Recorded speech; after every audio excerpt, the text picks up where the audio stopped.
Hello friends, रोज़ की तरह मैं आज आपके लिए एक नई कहानी लेकर आई हूँ। तो चलिए फ्रेंड्स, शुरू करते हैं हम आज की नई कहानी। किसी गांव में एक सेठ जी रहते थे।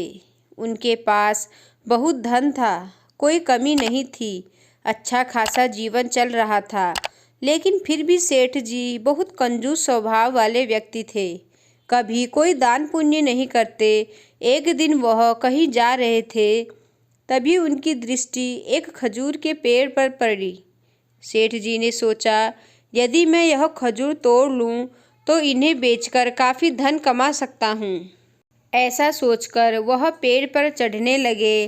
लालच में उन्हें यह ध्यान ही नहीं रहा कि वह काफ़ी ऊपर आ चुके हैं। अचानक उनकी दृष्टि नीचे गई तो सिर घूमने लगा। वह डर के मारे थर थर काँपने लगे और खजूर तोड़ना भी भूल गए। अब तो वह प्रार्थना करने लगे कि हे भगवान, कैसे भी मुझे नीचे सुरक्षित उतार दो। मैं वादा करता हूँ कि पूरे 1000 ब्राह्मणों को भोजन करवाऊँगा। ऐसा कहकर उन्होंने अपनी आंखें बंद कर ली और धीरे धीरे नीचे खिसकने लगे। वह लगातार भगवान का नाम जपे जा रहे थे। थोड़ी देर के बाद जब वह लगभग पेड़ के बीच में पहुँच गए तो उनका भय कुछ कम हुआ। मन में लालच आ गया। बोले, प्रभु, 1000 ब्राह्मण कुछ ज़्यादा ही हो गए हैं। मुझे लगता है कि 500 ब्राह्मण भी उचित ही रहेंगे। ऐसा कहकर वह नीचे उतरे। अब वे धरती पर आ गए थे तो ईश्वर को धन्यवाद दिया और बोले, प्रभु, आप तो दाताओं के दाता हैं। मैं ठहरा तुच्छ प्राणी। मैं चाहे 500 को भोजन कराऊं अथवा एक को, आपको कौन सा फर्क पड़ता है। किंतु मैं प्रण लेता हूँ कि एक ब्राह्मण को भोजन करवाकर खूब दान दक्षिणा देकर विदा करूँगा। ऐसा कहकर वे अपने घर पर पहुँच गए। भगवान भी सेठ की कंजूसी देकर हंस पड़े और उसे सबक सिखाने की ठानी। अगले दिन सेठ जी अपने गांव के ऐसे ब्राह्मण की खोज में निकले जिसके भोजन की खुराक सबसे कम हो। ऐसे ही एक दुबले पतले ब्राह्मण को उन्होंने खोज लिया और उसको भोजन का न्योता देकर वापस आ गए। वह ब्राह्मण सेठ की कंजूसी के संबंध में सब कुछ जानते थे। उन्होंने सोचा कि आज इसको अच्छा सबक सिखाने का अवसर मिल गया है। उधर सेठ जी अपनी पत्नी को सब कुछ समझाकर दुकान चले गए। कुछ देर बाद ब्राह्मण आ गए। सेठ की पत्नी ने उन्हें आदर सहित भोजन परोसा। उन्होंने आंख बंद की और मंत्र पढ़ा और बोले, भोजन से पूर्व एक सोने का सिक्का दक्षिणा में रखो। सेठ की पत्नी धार्मिक और दानी स्वभाव की थी। वह तुरंत गई और अलमारी से एक सोने का सिक्का लेकर उन्हें दक्षिणा में दे दिया।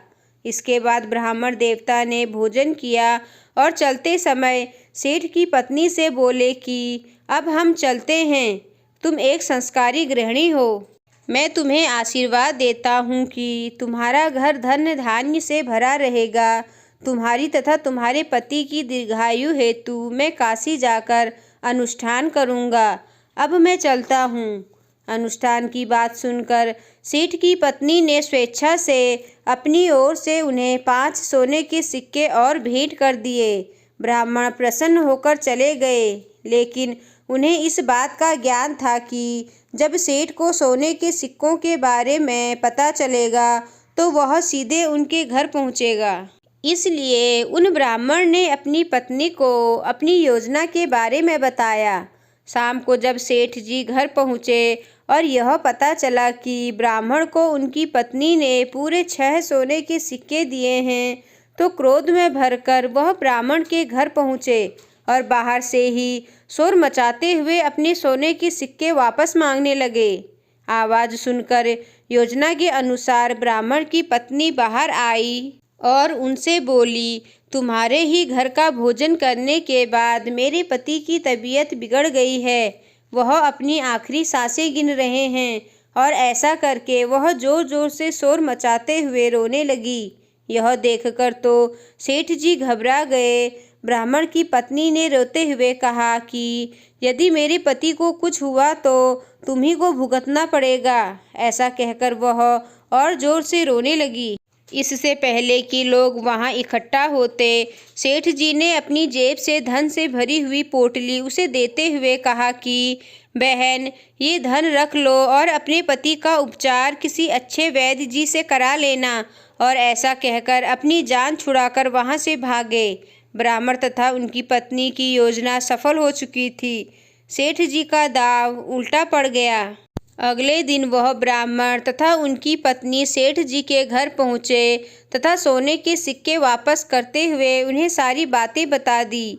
सेठ जी को अपनी गलती की सज़ा मिल चुकी थी। उन्हें अपने मन में बड़ी ग्लानि हुई। वे ब्राह्मण से बोले, महाराज, मुझसे भगवान से झूठ बोलने का अपराध हुआ है। आप ही बताएं कि मैं इसका पश्चाताप कैसे करूं।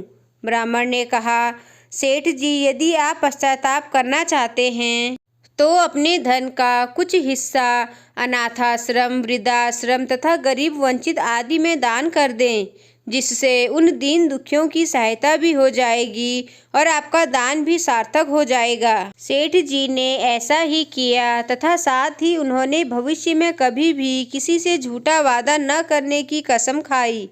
इस तरह भगवान ने उन्हें एक अच्छा सबक सिखा दिया। तो दोस्तों, आशा करती हूँ आपको आज की कहानी पसंद आई होगी। अगर आपको आज की कहानी पसंद आई है तो प्लीज़ मेरे चैनल को सब्सक्राइब कीजिए और लाइक कीजिए और आगे शेयर कीजिए। धन्यवाद।